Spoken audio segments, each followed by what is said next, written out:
Hello guys. So,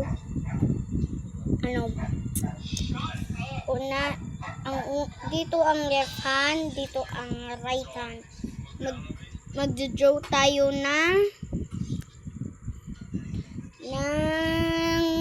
star. Una ang left hand. Tapos next is right hand. Right hand na to. Oh, nice!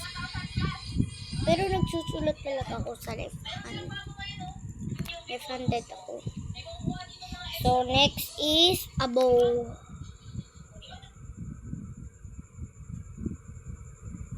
Ito magsulat ng bow eh. Tapos sa right hand.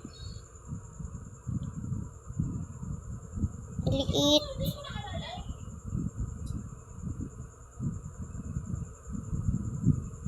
Parang naging air na.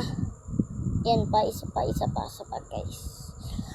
Magda-right naman tayo na ito. Ganyan ako magsulat ng hearts.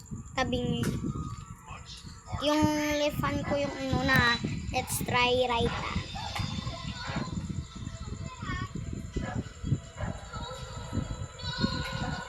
Mali.